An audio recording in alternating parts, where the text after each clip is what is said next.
So, Kenneth Branagh is coming out with his version of Agatha Christie's Death on the Nile, and I had to make a video about it because it is one of my favorite Agatha Christie novels. I'm going to try and be as non-spoilery as possible, which is faintly ridiculous because the novel is like 80 plus years old. And it has been adapted to pretty much every medium that you can think of. There are radio plays, there are TV series, there is a film from the 1970s, there are graphic novels, I think there's even a game. I might be making that up. But if ever there was a game based on a Christie novel, it would be this book.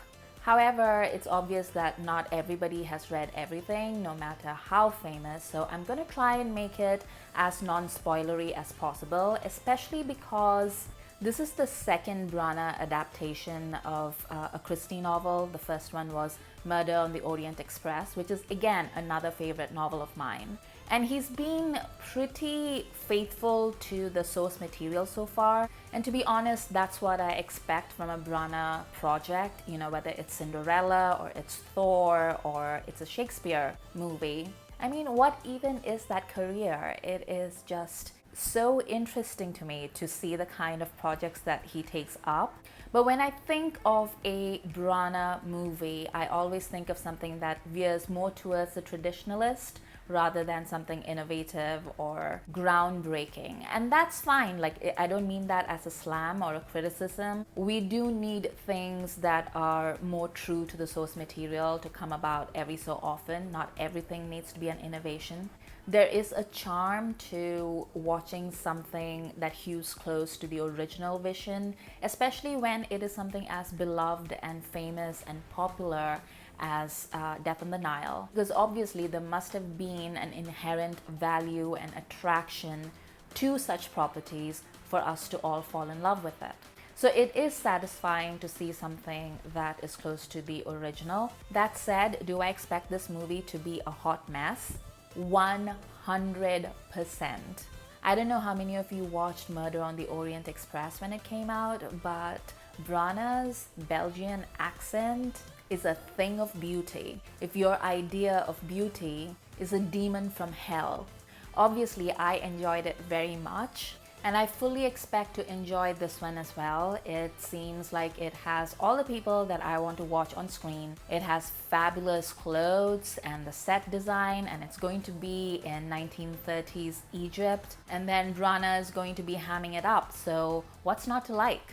This is pretty much a movie that seems made to order for me and my friends, and I will probably review it after the movie comes out in October. But going back to the book, the story is basically a work of detective fiction, and it stars Hercule Poirot, who is one of two great detectives as devised by Agatha Christie, the other being Miss Marple.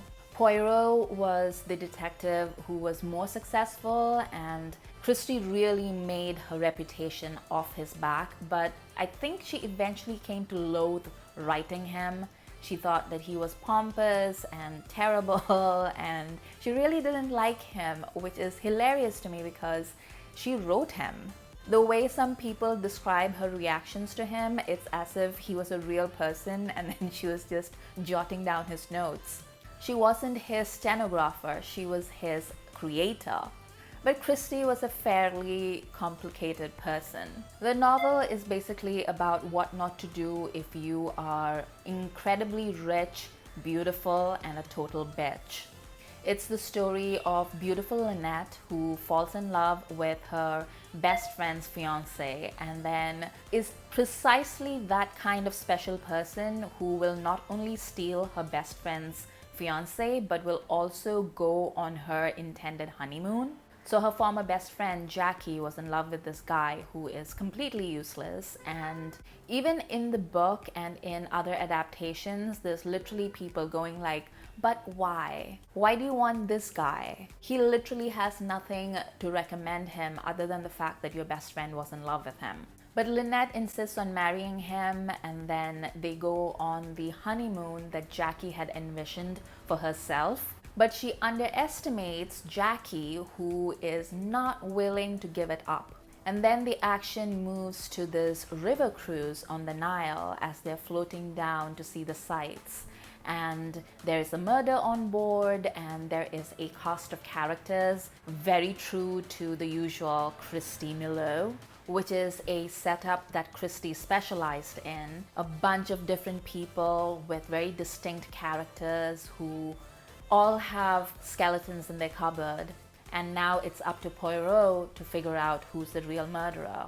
Unless you've been spoiled for this movie, it literally is one of the great head scratchers of its time. And I remember just how obsessed I was with this book when I first read it. It was an amazing mystery, but it was also an amazing cast of characters, and the setting was really evocative. So Christie was married to an archaeologist, that's the Christie in her name, and he did a number of excavations in Egypt, and so that's a country that she is very familiar with. And her novels that she sets in the Middle East, because there's Murder in Mesopotamia, and then there's this one and a couple of others, and they're really part of a subgenre that I like to call white people in places where nobody wants them, because there's a whole vast undertow of colonialism and racism and racial attitudes being spoken of that nobody in the novels acknowledges. And I don't think Christie herself really grappled with it or even understood it when she was writing it. And you just see glimpses of it in the scenes that she describes and the language she uses and the way she presents certain bits of information, or even the characterizations of the very few people of color who make it into her novels. I've spoken before when I was talking about the murder mysteries in MMK's novels about how there's this tradition of English murder mystery novels that are set in scenic, exotic locations around the world, but the cast of characters are entirely British. And Christie is pretty much the queen of that particular trope. Which also leads me to my other favorite thing about her novels, which is that it always makes me want to travel like a rich white British lady. They seem to have gone to the best places at the best time, wearing the best clothes and eating the best food. Okay, I'm exaggerating a little bit about the best food, because what they actually seem to be eating is British food, but with copious amounts of champagne. And I think that's also why the Branagh movie, the first movie, was so successful with a certain demographic. And I think that's why Death on the Nile is also going to be similarly successful with that exact demographic, of which, hi, I'm a card-carrying member. But it's the pretty clothes, and it's the makeup and the hair. And is it all divorced from, the icky socio-political undertones that nobody is willing to acknowledge? No, of course not. But we as a community of readers and of consumers of popular media have basically perfected our ability to ignore the grimy bits and just focus on the shiny things. And honestly, this is a time in the world when I kind of want the shiny bits. I want to see pretty people behaving badly in fabulous clothes. And I'm not going to apologize for that. Now, Christie herself had a famously messy private life. Her husband, the archaeologist who took her to Egypt, had an affair with another woman, and it was so traumatic for Christie that she actually disappeared for a while. And there's actually a movie and maybe a novel, but definitely a movie about the few days where she actually disappeared. She didn't tell anyone where she was going. She just up and left. And then there was a national manhunt, and they actually thought her husband might have murdered her. And then she was found in this hotel, and she said that she had basically been in a fugue state and she didn't remember how she got there or why she was there. And I think that's partly the reason why some of her novels and the romances in her novels, especially the doomed ones, like the one in Death on the Nile, are so interesting to me, because they're really an exploration of what women are willing to do for men, and sometimes vice versa. And in a way, I kind of think of them as her exercising her own demons.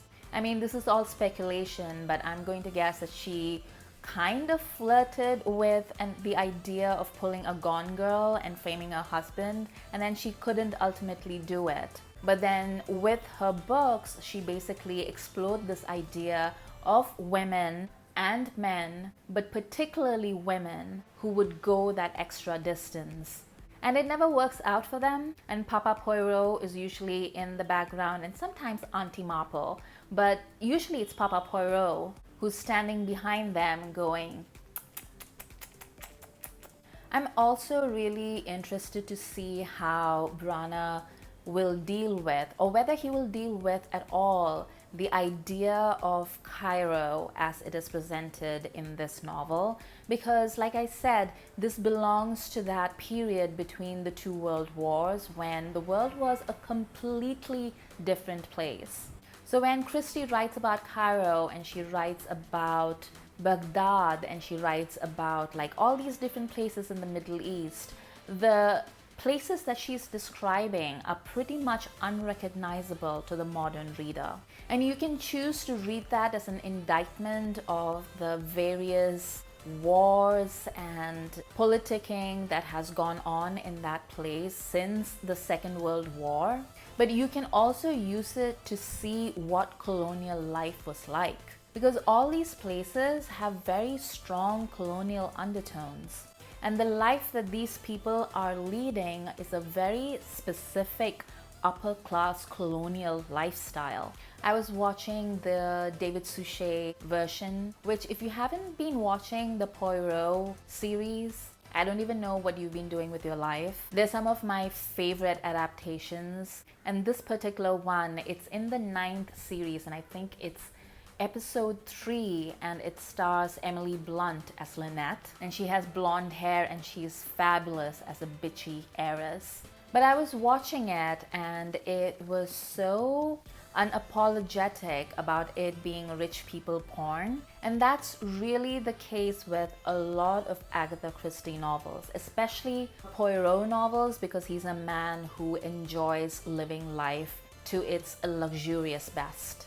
And it's just interesting to think about a story like that being adapted in 2020, when it's a time of such economic despair, and there appears to be a real reckoning with the idea of wealth and how it is generated and how it is spent and what it means for the vast majority of people. And obviously these are all pretty heavy things to be piled on top of what is ultimately a genre novel. But like I've said before, it always helps to keep the context in mind. And I don't think it necessarily means that we can't enjoy things. I think this novel, if you are interested in detective fiction, and if you're interested in classic detective fiction, and honestly, if you're interested in murder mysteries at all, then you should be interested in this book, because its influence has been so widespread, and you'll see bits and pieces of it in other works as well. But it helps to remember the kind of context in which it was born, and I think it just adds an extra layer of delicious meaning when you're watching this. So, Death on the Nile. Watch it, read it, let me know how you like it. For more videos, please hit the subscribe button.